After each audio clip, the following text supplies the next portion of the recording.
आइए, अब कुछ हैंड रेज हैं हमारे सामने जो अपना क्वेश्चन रखना चाहते हैं। पीके पाटनी अंकल। जय जिनेन्द्र उत्तम क्षमा।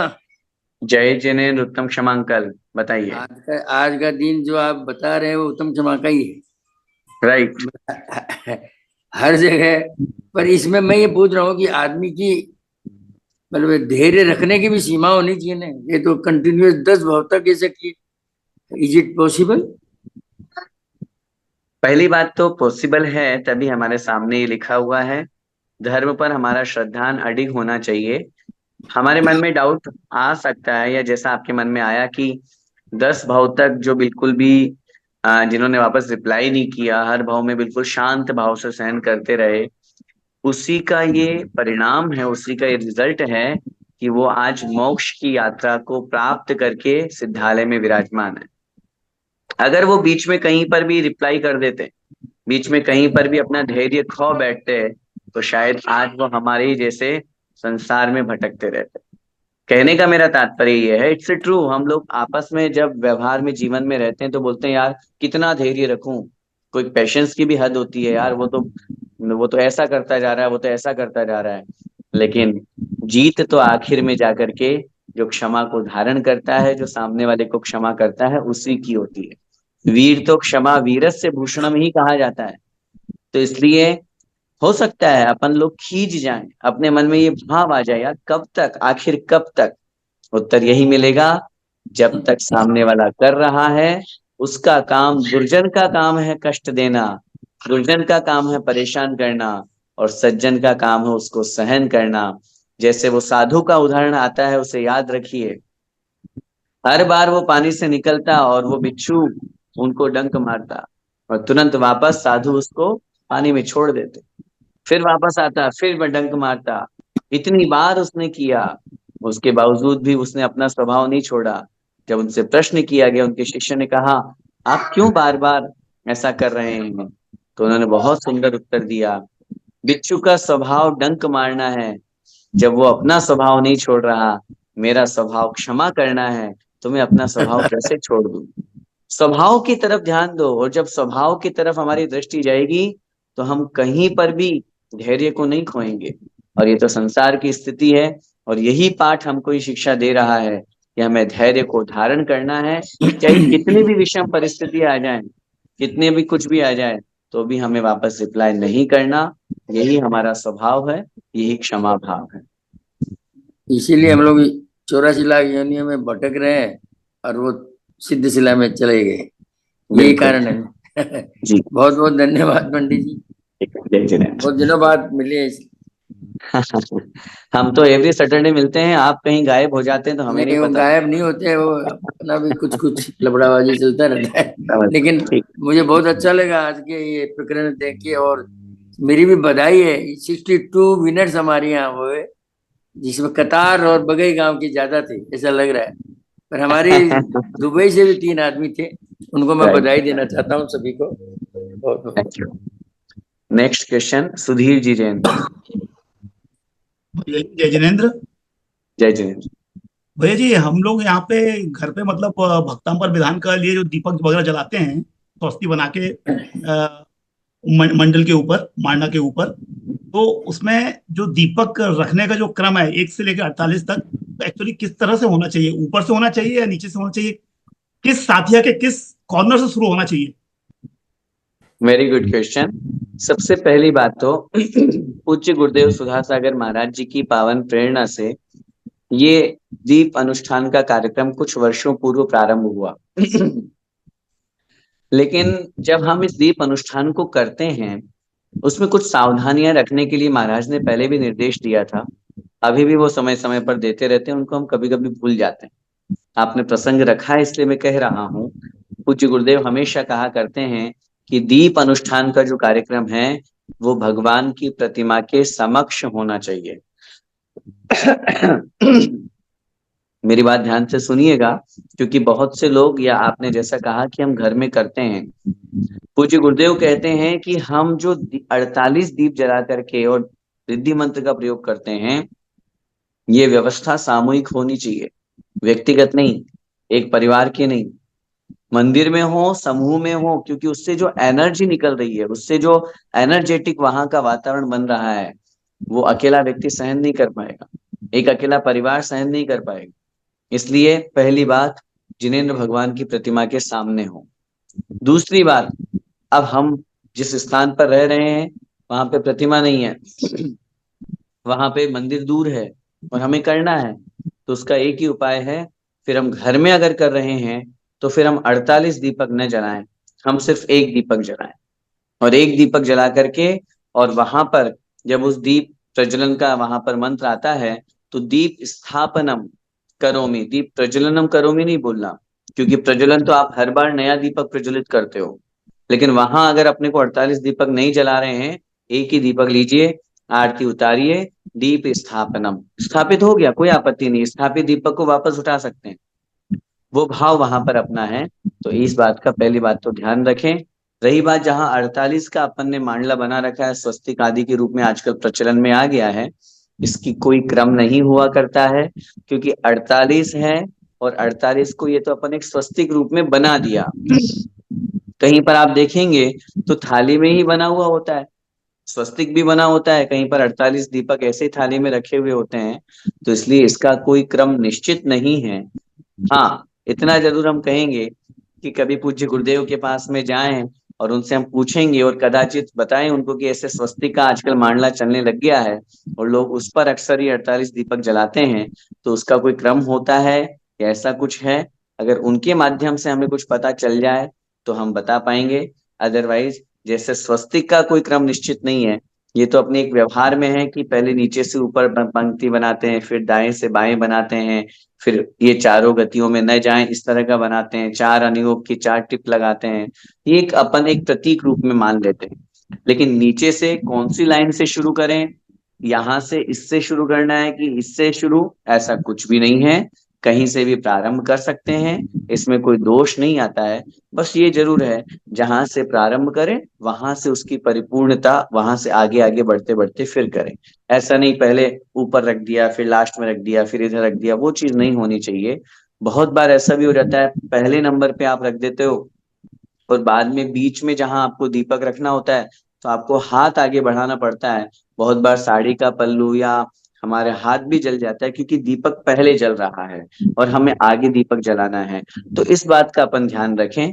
मैं समझता हूँ कि मध्य से प्रारंभ होना चाहिए, वो मैं ज्यादा बेटर मानता हूँ। सबसे बीच में पहला एक दीपक रखें, उसके पश्चात फिर दोनों आजू बाजू की लाइन, फिर ऊपर नीचे की लाइन, और फिर उसके पश्चात एक एक जो हम चारों कॉर्नर वाले रखते हैं लाइंस वाले, वो होंगे। तो हमारा कार्य भी व्यवस्थित होगा और अच्छी तरह से पूरा स्वस्तिक का भी निर्माण हो जाएगा और हमारे दीपक भी प्रज्वलित हो जाएंगे। भैया जी, हम लोगों ने मतलब अभी तक 3 बार किया हुआ है यहाँ पे विधान, यहाँ पर मतलब मंडल विधान, और सामूहिक करते हैं हम लोग, करीब 15 फैमिली वगैरह रहती हैं। परंतु जैसा आप बोल रहे हैं कि दीपक हम 48 दीपक जलाते हैं, और आगे से ध्यान रखेंगे अब। हाँ बिल्कुल बिल्कुल। धन्यवाद और जी। मैं ये भी निवेदन करूंगा, कोविड टाइम में जो अपन लोगों ने किया, महाराज जी के आदेश से किया, उस समय उन्होंने खुद कहा था अपने घरों में कीजिए, अपन ने किया। और सामूहिक ही करना है, एकल तो करना ही नहीं है, एकल तो अपन को करना ही नहीं, सामूहिक करना है। लेकिन होना ये चाहिए कि भगवान की प्रतिमा के सामने हो। लेकिन फिर भी आप जहाँ रहते हैं वहां की मजबूरी है, तो कभी प्रसंग आएगा तो हम पूछ लेंगे, अथवा आप कभी भारत आए तो खुद अपने आप से पूछें कि महाराज हमारे सामने परिस्थिति है, नहीं मिल पाता हमको प्रतिदिन मंदिर और भगवान की प्रतिमा, और करने का मन है, करेंगे हम सामूहिक ही। अगर आप आज्ञा दे दें या सही विधि है ऐसा करना, तो हम क्या घर में या किसी हॉल में सामूहिक व्यवस्था में ऐसा कर सकते हैं क्या?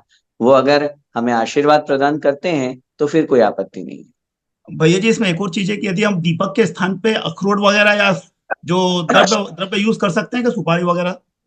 नहीं, दीपक दीपक है, रिद्धि मंत्र जो बनाया गया वो दीपक के लिए है। अखरोट, सुपारी, बादाम, श्रीफल, ये पूजन के अंतर्गत आ गए, फिर पर आपका भैया वो जी, विधान हो जाएगा। फिर भैया विधान की और पूजन की जो व्यवस्था है, उसका मंडल अलग है, उसकी व्यवस्था अलग बनी हुई है, भक्तावर मंडल विधान अलग लिखा हुआ है, फिर आपको वो श्लोक बोलना पड़ेगा, फिर वो मंत्र बोलना पड़ेगा, फिर आपको मंत्र में चेंज करना पड़ेगा, क्योंकि भैया जी विधान मैं का ये पूजा पूछ का। रही थी हम लोग विधान का जो मांडना है वो भी है हमारे पास, और स्वस्तिक का मांडना भी है। तो क्या करते हैं कि पहले विधान का अर्घ बोलते हैं, अखरोट चढ़ाते हैं हम लोग, पुष्प और अखरोट चढ़ाते हैं उसमें, और दूसरे जो उसमें होता है साथिया में दिया जला देते हैं दूसरे मंत्र में। मतलब दोनों साथ में करते हैं। दोनों सूत्र हम पढ़ते हैं। दोनों ठीक, अर्घ और ये करते फिर उसमें कोई आपत्ति नहीं है, लेकिन ये व्यवस्था दिन में ही हो, रात्रि में ना। दिन में हाँ, ही दिन में होती है, सुबह के टाइम पे करते हैं और ग्रुप में ही करते हैं, और महीने में एक बार हो ही रही है अभी, कम से कम दो तीन ठीक, महीने से हमारे फिर यहाँ। कोई आपत्ति नहीं है। दोनों का मंत्र अलग अलग है, पहले आप अर्घ्य चढ़ा दीजिए उस मंडल पे, और फिर उसके बाद में दूसरे मंडल पर आप दीपक प्रज्वलित करके दीपक स्थापित कर दीजिए। कोई आपत्ति नहीं है, दोनों के मंत्र अलग अलग होने चाहिए। ओके, धन्यवाद। धन्यवाद।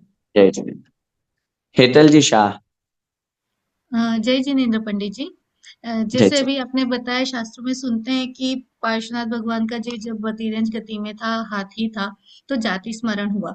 तो ये सिर्फ चतुर्थ काल में ही पॉसिबल है, या अभी पंचम काल में भी पॉसिबल है कि तिरंज गति या मनुष्य को जाति स्मरण हो सकता है अभी? बिल्कुल सही प्रश्न आपने किया। जाति स्मरण होने के लिए चतुर्थ काल की कोई बाउंडेशन नहीं है। पंचम काल में भी जाति स्मरण हो सकता है, और होता ही है। अनेक लोगों को हुआ है और हो जाता है, और उसके निमित्त से सम्यक दर्शन भी प्राप्त हो जाता है। जब अच्छा। हमारे सम्यक दर्शन के निमित्तों का वर्णन किया तो मनुष्य के लिए लिखा, जाति स्मरण है, धर्म श्रवण है, जिनबिंब दर्शन है, देवरिद्धि दर्शन है, इनके माध्यम से सम्यक्ति की प्राप्ति होती है। इसलिए इसमें कोई दोष नहीं, कोई बाधा नहीं। वर्तमान पंचम काल में भी जाति स्मरण संभव है। बहुत से लोगों को हमने देखा, उनको पूर्व भव का स्मरण हो आता है, और पूर्व भव से वो पहले की बातें हमको बता देते हैं, तो वो सही भी निकलती है। इसलिए जाति स्मरण होने का पंचम काल में निषेध नहीं है, इसलिए हो सकता है, कोई आपत्ति नहीं। अच्छा, जो ये पुनर्जन्म वाले केस कुछ कुछ जैसे सुनने में आते, तो वो जाति स्मरण में आते हैं? नहीं, दो अलग अलग चीजें हैं। जाति स्मरण अलग चीज है और पुनर्जन्म अलग चीज है। जाति स्मरण में जरूरी नहीं है कि आप मनुष्य से मनुष्य आओगे तभी जाति स्मरण होगा। कोई देव पर्याय में था, कोई तिर्यंच में था, और उसको वहां का स्मरण हो आ गया। और जब अपन पुनर्जन्म की बात करते हैं, तो पुनर्जन्म में विशेष रूप से जो अपने वर्तमान में जो केसेस चल रहे हैं, वो मनुष्य से मनुष्य में पैदा होने में कोई आपत्ति नहीं है, आगम से भी हो जाते हैं, और उनको पूर्व भव का कोई स्मरण रह आया। तो इसलिए दोनों में अंतर है, दोनों को एक नहीं समझना चाहिए। ओके, जय जिनेन्द्र पंडित जी। जय जिनेन्द्र। मंजू जी जैन। हाँ जी पंडित जी, मुझे ये पूछना था कि लोग जब हम दीपक जलाते हैं, दीपक की बात हो रही है तो मुझे ध्यान आया कि दीपक कहते हैं जलाना नहीं चाहिए, अग्निकायक जीवों की हत्या होती है। तो मुझे ये लगता है कि भाई की दिवाली पे भी हम इतने सारे दीपक जलाते हैं, कई लोग नमक रूटीन में भी जलाते हैं, दिवाली पे भी जलाते हैं, वैसे भी पूजा आरती करते हैं तो जलाते हैं। तो क्या दीपक जलाना चाहिए कि नहीं चाहिए, या अग्निकायक जीवों की रक्षा कैसे करें? अच्छा, मैं पहले तो आपसे पूछता हूँ, आप क्या मानते हैं, दीपक जलाना चाहिए या नहीं जलाना चाहिए? मैं कंफ्यूज हूँ एक्चुअली, कभी तो जलाती हूँ, कभी रह जाती हूँ। हाँ जी। सुनिएगा, देखिए, प्रश्न आपने बहुत अच्छा किया है। सबसे पहले तो मैं ये बात आपसे निवेदन करना चाहूंगा, जहां व्यर्थ में दीप जल रहा हो, जहां पर दीप जलाने पर अपने को लग रहा है इतनी ही जीव हिंसा व्यर्थ की हो रही है, हम खुले दीपक जला रहे हैं, कीड़े मर रहे हैं, 100% हमें दीपक वहां नहीं जलाना चाहिए। लेकिन जहां दीपक जलाने से भगवान की आरती हम कर रहे हैं, या जहां पर इस तरह की दीप अनुष्ठान की जो व्यवस्था हमारे सामने आई है, और उससे बहुत एनर्जेटिक पूरा माहौल बन रहा है, सब लोग बैठ करके वहां भक्तामर पढ़ रहे हैं, सब लोग बैठ करके धर्म ध्यान कर रहे हैं, ऐसी स्थिति में यदि हम सावधानी से शुद्ध घी का प्रयोग करते हुए, यदि थोड़ा सा घी जिसमें अपना पूरा काम चल जाए, दीपक जलाते हैं, तो उसमें कोई दोष नहीं है। हिंसा की जहां जो लोग बात करते हैं, मैं तो यही कहूंगा, हिंसा तो हर चीज में है। क्या हम घर पे लाइट नहीं जलाते? क्या हम घर पर गैस पर भोजन नहीं बनाते? क्या हम घर पर एसी का उपयोग नहीं करते, हीटर का, गीजर का उपयोग नहीं करते? हमें हिंसा धर्म में ही क्यों दिखाई देती है? हम घर पे हिंसा कर रहे हैं, संसार में हिंसा कर रहे हैं, वहां हमको हिंसा नहीं दिखाई दे रही। और यहाँ जब धर्म में थोड़ी सी कोई हिंसा हो जाती है तो लोगों के मिर्ची लग जाती है, अरे नहीं नहीं, यहाँ तो बहुत हिंसा हो गई। हिंसा तो हर चीज में है। हम भगवान की पूजन करने के लिए द्रव्य लेकर के आएंगे, द्रव्य को धोएंगे कि नहीं? धोएंगे। जी। अब जब हाँ। द्रव्य धोंगे तो पानी भी लगेगा, और पानी अनछना पानी उपयोग हम कर नहीं सकते। तो पानी को पहले लो, निकालो, छानो, छानने के बाद गर्म करो, तो फिर वहां भी हिंसा हो गई। तो क्या पूजन करना छोड़ दें? जो कार्य हमारे लिए आवश्यक है, हाँ मैं फिर आपको निवेदन करूं, मैं इस पक्ष में नहीं हूं कि बहुत खुले दीपक ऐसे जलते रहे और हिंसा होती रहे। हाँ, आचार्यों ने लिखा है आरती होनी चाहिए, और आरती में इतना कम घी उपयोग करें, बस आरती में ही पूरा हो जाए, या फिर कपूर से आरती करें। हम 48 दीपक दीप प्रज्वलन की जो दीप अनुष्ठान की जो अपन ने बात रखी, उसमें घी शुद्ध हो। आजकल बाजार का अभक्ष्य घी आ रहा है, पैकेट का बंद का घी आ रहा है, अभक्ष्य गलत है, हम खुद स्वीकार करते हैं। और घी उतना ही डालो जितना आपका दीपक चल जाए, काम हो जाए। हम क्यों व्यर्थ तक घंटों घंटों। हमने खुद अपनी आंखों से देखा, एक स्थान है केकड़ी के पास में गुणोदय, आदिनाथ भगवान का अक्षय क्षेत्र का निर्माण हो रहा है। विवेक का प्रयोग करने के लिए, हम क्रिया का समर्थन करने के लिए, ये नहीं कि भाई अरे बहुत कीड़े मरते हैं, बहुत ही होते हैं, कितनी जीव हिंसा होती है, तो उन्होंने एक बहुत सुंदर व्यवस्था करी, एक बहुत बड़ा बॉक्स बनाया जाली का, और उस जाली के बॉक्स में बना करके फिर अंदर दीपक रखने की व्यवस्था। आपने जैसे दीपक जलाया, उस बॉक्स में रख दिया, अब कोई कीड़ा अंदर जा ही नहीं सकता। तो क्रिया का हम्म। समर्थन करना है, क्रिया के विरोध में नहीं जाना। अपन विवेक पूर्वक क्रिया करेंगे तो हमारा हर कार्य सिद्ध होगा। रही बात हिंसा की, हम हिंसा के समर्थक नहीं है, अहिंसा के समर्थक हैं। लेकिन हिंसा जहां हर चीज में हो रही हो, वहां पर अपन को समझना चाहिए कम से कम हिंसा में अपना काम हो, वो अपन कार्य करें। न केवल मंदिर में, मैं तो कहता हूँ गृहस्थी में भी जो व्यर्थ की हिंसा हम लोग करते हैं। चलाना है हमको गीजर, एक व्यक्ति को नहाना है और आधा घंटे पहले ही चला दिया, 5 मिनट में भी वो काम हो सकता था, और व्यर्थ में हम भूल गए, कितनी हिंसा हमने कर दी। हम एसी कूलर पंखा आदि का व्यर्थ में जो उपयोग नहीं हो रहा तो भी हम जलाए हुए हैं, कितनी हिंसा हो गई। तो उन पर भी अपन ध्यान दें, जितना हो सके अपन को हिंसा से बचने का प्रयास करना चाहिए। और पंडित जी, जैसे दिवाली पे 21 दीपक जलाए, लोग 31 जलाते हैं, 11 जलाते हैं, उनका क्या करें फिर? वो घर में ही जलाते हैं। देखिए, वहां ये कोई धर्म का प्रतीक नहीं है। दिवाली पर रोशनी करना अलग चीज होती है, और हम जो पूजन के समय दीपक जलाते हैं वो अलग चीज है। अपन पूजन के समय एक दीपक जलाते हैं, भगवान के केवल ज्ञान का प्रतीक है, गणधर स्वामी के, भगवान मोक्ष को प्राप्त हुए उसका प्रतीक है, वहां एक दीपक जलाएं। पंच परमेष्टि की 5 दीपक जलाएं। 16 गण भावनाओं को भा करके 64 रिद्धियों को उन्होंने प्राप्त किया, वो दीपक अपन जलाएं। लेकिन उसके अलावा अपन रोशनी के निमित्त से या कतार लगाने के लिए अपन जो दीपक जलाते हैं, उसमें धर्म का कोई कथन नहीं है। धर्म सिर्फ यहीं तक है, ये हमारी एक सामाजिक व्यवस्था है। अब उसमें अगर अपने को लगता है कि नहीं अपन को नहीं जलाना है, क्योंकि जिस संगति में अपन रहते हैं, जिन लोगों के साथ में उठना बैठना होता है, तो उसके निमित्त से भी अपन लोग ऐसा कर लिया करते हैं। कोशिश ये करें कम दीपक जलाएं, तो भी हमारा काम हो जाए तो बहुत अच्छी बात है। और जहां लग रहा है नहीं हमारे दीपक नहीं जलाने से लोकापवाद होगा, तो एक दो दीपक जला करके हम अपना कार्य कर सकते हैं। शुक्रिया पंडित जी। जय जिनेन्द्र। जय जय। चंद्रगुप्त भैया, जय जिनेन्द्र। जय जिनेन्द्र पंडित जी।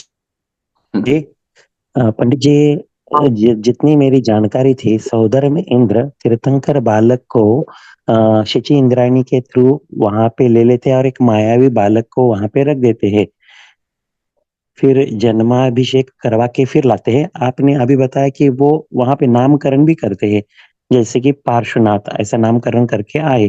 फिर वो जब बालक को वहां पे रखते हैं, हालांकि वहां पे ऑलरेडी माता के पास में, अगर महावीर भगवान है तो त्रिशूला माता के पास में तो ऑलरेडी एक मायावी बालक है ही वहां पे। तो ऐसा देख के बोलेंगे अभी हमने इसका नामकरण, इनका नामकरण हमने महावीर जी किया है, पार्श्वनाथ जी किया है, तो माता पिता नहीं बोलेंगे बाबा ये तो हम हक हमारा है, आपने क्यों रखा नाम, और हमें महावीर पसंद नहीं, हमें तो पार्श्वनाथ पसंद है, हम पार्श्वनाथ बुलाएंगे। बहुत अच्छा प्रश्न है। आज के सारे क्वेश्चन बहुत अच्छे हैं। देखिए, सबसे पहली बात तो जो जितना अपन ने पढ़ा सुना उसमें कुछ एक्स्ट्रा भी बहुत सारी चीजें होती हैं। इट्स ट्रू, आगम में लिखा हुआ है कि भगवान का जब अभिषेक होता है तब उस समय सौधर्मिन उनके दाहिने पैर पे अंगूठे पे जो चिन्ह होता है उसको देखता है, उससे उनकी पहचान बताता है लोगों को, और वहीं पर नामकरण भी होता है। रही बात जो आपने कही कि मायावी बालक उनके पास में, उनके माता पिता के पास में है, और उनके माता पिता को ऐतराज नहीं होगा क्या कि हम अपने बेटे का नाम तो हम रखेंगे। मैं आपसे एक बात पूछना चाहता हूँ, माइक ऑन कीजिए। अगर आप घर पर हैं और भाभी आपको रोज प्रतिदिन भोजन कराती है, बड़ा आनंद आता होगा आपको श्रीमती जी के हाथ का भोजन करने में, लेकिन किसी दिन आपको कहीं से इनविटेशन मिले और आपको अकेले मिला है, परिवार को नहीं मिला, और आप वहां पर जाएंगे, तो भाभी को अच्छा लगेगा या बुरा लगेगा? अगर ऑफिस का फंक्शन है तो बुरा नहीं लगेगा, परिवार परिवार का है तो बुरा लगेगा। नहीं, वो ठीक है। ऑफिस और परिवार से मेरा मतलब नहीं है, मेरा मतलब सिर्फ इतना सा है कि आपको एक बड़े सम्मान के साथ में, आदर भाव के साथ में आपको इनवाइट किया जा रहा है कि हम आपको अपने यहाँ पर भोजन के लिए बुलाते हैं, तो उनको भी अच्छा लगेगा, परिवार को भी अच्छा लगेगा कि नहीं, आज उनका सम्मान हो रहा है, करेक्ट। माता पिता को अच्छा लगेगा। वही बात यहाँ लगाइए, उनके माता पिता को और अच्छा लगता है कि मेरे बेटे का नाम किसी और ने नहीं रखा, सौधर्मेंद्र ने रखा है। मेरे बेटे का नामकरण, मेरे बेटे का चिन्ह सौधर्मेंद्र ने किया है। और आप तो अभी नामकरण में ही आपको ऐसा भाव हो रहा है, तो हम तो कहेंगे जो तीर्थंकर बालक होते हैं वो तो अपनी माता का दूध भी नहीं पीते। फिर तो आप कहोगे ये तो माँ से हक छीन लिया, क्योंकि दूध का तो हक जो है वो माँ के पास ही हुआ करता है।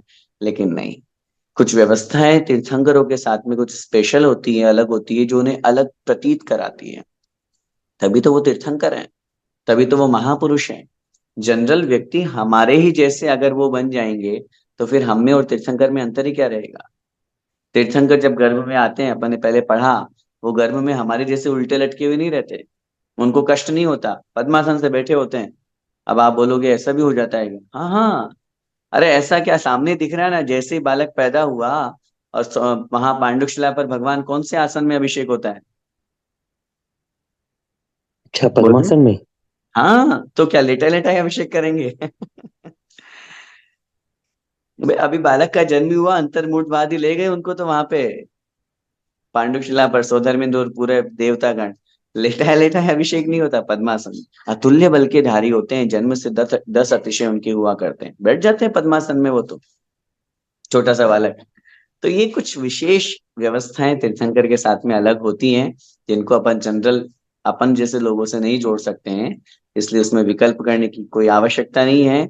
उनके माता पिता को विकल्प नहीं होता, दुख नहीं होता, बल्कि और गर्व की अनुभूति होती है कि हम सौभाग्यशाली हैं कि ऐसे संतान को हमने जन्म दिया है, जिसकी रक्षा, जिसकी सेवा, जिसकी पूजा पाठ करने के लिए देवता धरती पर आ रहे हैं स्वर्ग से उतर के। ये उनके लिए सौभाग्य की बात होती बहुत बहुत धन्यवाद पंडित जी। और एक है, जब नामकरण कर रहे हैं हमारे पास तो भविष्य के भी तीर्थंकरों के नाम हमारे पास में मौजूद है, वो भी शायद केवल ही भगवंतों ने ही बताया होगा। तो ये मतलब अंगूठे पे निशान के हिसाब से नामकरण होता है या उसके लिए कुछ और अलग सी व्यवस्था है? है। अंगूठे के चिन्ह के हिसाब से उनकी पहचान निश्चित की जाती है। उस अंगूठे के चिन्ह से नामकरण की कोई व्यवस्था कनेक्टेड नहीं नहीं है। है। ओके। हाँ, नामकरण होता है आगे, चूंकि अपन को केवली भगवान के माध्यम से पता चला भविष्य के तीर्थंकरों का नाम, वो तो जब होगा तब होगा, लेकिन अपन को आज ही पता चल गया, तो वो एक केवल ज्ञान की महिमा के माध्यम से पता चला है। बाकी चिन्ह देखते हैं, उसके माध्यम से उनकी पहचान और उसका जो नाम होता है वो सोधर्मेंद्र के द्वारा वहां पर किया जाता बहुत बहुत धन्यवाद पंडित जी। है। चलिए। पंडित जी, आखिरी और एक प्रश्न।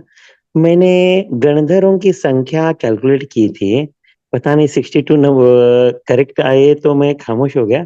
मैं कैलकुलेट किया तो 3107 आ गया मेरे कैलकुलेशन में, और वहां पे वो संख्या थी ही नहीं। तो मैंने थ्री मैक्सिमम थाउजेंड वाला वन हंड्रेड सेवन 1800 समथिंग था ऐसा। हाँ, नो तो मैं नो, वो आप ग्रुप एक में बार फिर पूरा से वो, कीजिएगा। हाँ, मैं इतना वो तो ग्रुप नहीं में है। पूरा शेयर करता हूँ जो मेरे पास में जिनवाणी है वो, तो ठीक है, उसमें वो आया था। देखिएगा, कोई दिक्कत नहीं है। या तो एक बार वापस आप चेक कीजिएगा, उसमें हो सकता है कि गणधरों के साथ में और अन्य किसी की भी संख्या लिखी हुई हो सकती है, शायद, जैसा आप बता रहे हैं, क्योंकि संख्या 1452, 53, 59, ये दो तीन ही हमारे पास में काउंटिंग सामने आती है, और नहीं। Okay okay okay. धन्यवाद धन्यवाद विकास भैया, पंडित। जय जयन भैया भैया जी। भैया जी, वैसे तो टाइम क्रॉस हो चुका है और मेरे को नहीं पूछना चाहिए, बट मेरा मन नहीं मान रहा था तो मेरे को लगा कि आपसे पूछ ही लूं। आ, हम्म। भैया जी, ऐसा है कि जैसे अपन लोग 5 पाप बोलते हैं, हिंसा, झूठ, चोरी, कुशील, परिग्रह। बट जब अपन लोग पूरा अभी इस दुनियादारी में अपन देखते हैं, पहले 4 पाप को पाप माना जाता है, बट अपरिग्रह को कभी पाप ही नहीं मानते। उल्टा ऐसा होता है कि जिसका पास ज्यादा परिग्रह उसका ज्यादा समाज में नाम ज्यादा, पूरा का पूरा फेमस होता है, अच्छा होता है, उसका सोसाइटी में अच्छा पोजीशन माना जाता है। तो अपना ये धर्म का मतलब ये एक धर्म संकट वाला सिचुएशन है कि एक तरह से अपन अपरिग्रह को भी पाप मान रहे हैं, बट दूसरी तरीके से अपरिग्रह को भी अपन लोग पूरा का पूरा बढ़ावा दे रहे हैं। ठीक है। देखिए, हाँ सबसे पहली बात तो विकास भैया बोलने में थोड़ी सी मिस्टेक हो रही है। परिग्रह पाप है, अपरिग्रह नहीं। हाँ, आपके सॉरी सॉरी, माध्यम हाँ, से, हाँ, गलत, हाँ ठीक है, हाँ, इसको क्लियर बराबर कर बराबर। देंगे। तो जी। परिग्रह पाप है, इट्स ट्रू, और होना ही है ही पाप। हम लोग नहीं मान रहे हैं, ये हम लोगों की प्रॉब्लम है। परिग्रह पाप है, 100% है। अगर पाप नहीं होता तो मुनि महाराज उस परिग्रह को नहीं छोड़ते। अगर पाप नहीं होता तो तीर्थंकर उस परिग्रह को छोड़ करके मुनि अवस्था धारण करके मोक्ष को नहीं जाते। अगर परिग्रह पाप नहीं होता तो संसार में जितने भी परिग्रही हैं सब सुखी होते हैं। हम लोगों की धारणा गलत बनी हुई है, हम लोग वर्तमान में उस चीज को एक्सेप्ट नहीं कर पा रहे हैं। ये अपन लोगों की प्रॉब्लम है, ये अपन लोग एक मिस्टेक में जी रहे हैं। ये हकीकत है, समाज में ऐसा चल रहा है कि हिंसा, झूठ, चोरी, कुशील तो सामने वाले को कहा जाएगा गलत कर रहा है, और जो परिग्रह इकट्ठा करते जा रहा है, इकट्ठा करते जा रहा है, तो वो तो हो रहा है। लेकिन लेकिन वह व्यक्ति निश्चित रूप से समाज में भी समाज में भी उसी का नाम होता है, जो न केवल परिग्रह का संचय करता है बल्कि उस परिग्रह का दान भी करता है, तो नाम होता है। परिग्रह पाप है, 100% पाप है। लेकिन गृहस्थ में रहते हुए कोई परिग्रह से रहित नहीं हो सकता। और जब परिग्रह धारण ही कर रहे हैं, रखा ही है परिग्रह और रखना ही है, इसे गृहस्थ में छोड़ नहीं पा रहे हैं, तो उस परिग्रह का दान करो, तब तो आपका सम्मान होगा। दान सम्मान के लिए नहीं करना, भाव समझना मेरा यहाँ पे। यहाँ पे अगर कोई व्यक्ति, अपन बोलते ना, अरे आज तो उन्हीं का नाम है जिनके पास इतना परिग्रह है, वो तो पाप है। नहीं, परिग्रह जिनके पास में है ज्यादा उनका नाम नहीं है, बल्कि जिन्होंने उस परिग्रह का दान किया है, त्याग किया है, उनका नाम है। एक छोटा सा उदाहरण देता हूँ। एक सेठ थे, बहुत कंजूस थे, बहुत कंजूस थे, बहुत महाराज लोग प्रवचन देते फिर भी वो दान नहीं करते थे। एक दिन कोई महाराज के प्रवचन को सुना उन्होंने और बड़े आकर्षित हुए और उन्होंने दान की घोषणा कर दी। दान की घोषणा हुई तो उनको मंच पर बुलाया गया, सम्मान हुआ, तिलक लगाया, माला पहनाई। तो उनके मन में आया, देखो मैं इतना बड़ा हूं कि लोग मेरा सम्मान कर रहे हैं, अभिमान मन में आ गया। तो तुरंत वहीं पर जो अनाउंस कर रहे थे उन्होंने टोक दिया, खबरदार, आप धनवान तो पहले भी थे, परिग्रह और करोड़ों रुपया तो, अरबों रुपया तो आपके पास पहले भी था, लेकिन पहले आपका सम्मान नहीं हुआ। ये सम्मान आपके परिग्रह का नहीं हो रहा है, ये सम्मान आपके परिग्रह के त्याग का हो रहा है। सही है, हाँ। तो इसलिए परिग्रह वाले लोग सम्मान को प्राप्त नहीं होते। आज मुझे बताइए कितने लोग हैं जिनके पास अरबों खरबों रुपए होंगे। आप ही 2 दिन पहले रतन टाटा साहब चले गए।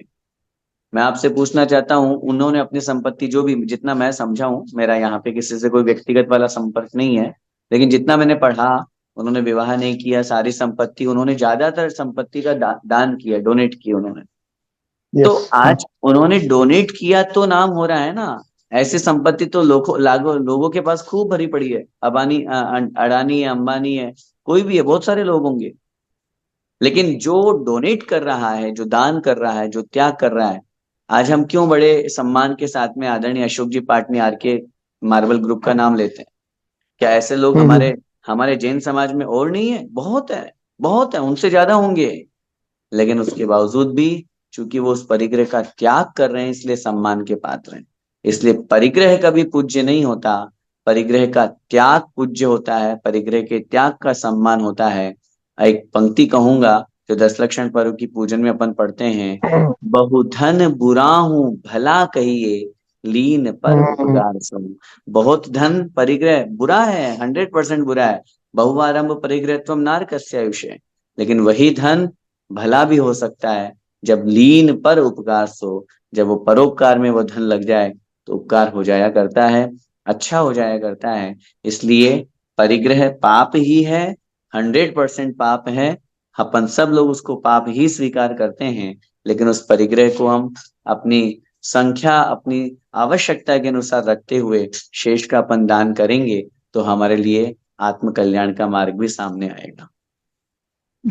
बहुत बहुत धन्यवाद पंडित जी, बहुत बहुत धन्यवाद।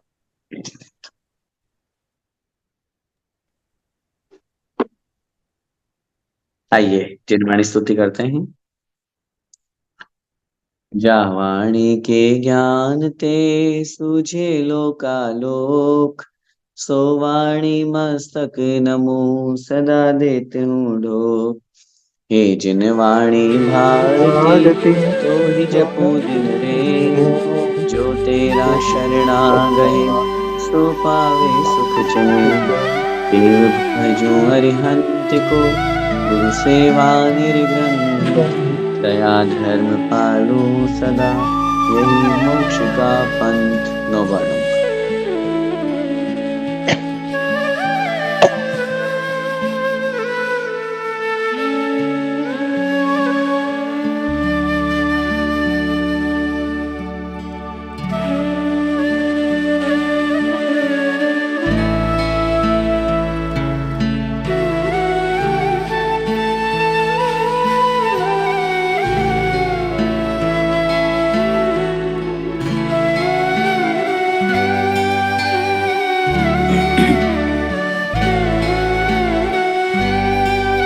द्वादशांग में जिनवाणी माता की माता की जय। जय जय जय आचार्य भगवान श्री विद्यासागर जी महामुनिराज की जय। जय जय अभिनवाचार्य श्री समय सागर जी महाराज की जय। जय सागर जी महाराज की जय। जय समस्त महामुनिराजों की जय। जय सभी को जय जिनेंद्र, जय जय जिनेंद्र, क्षमा, जय जिनेंद्र। बहुत अच्छा लगा।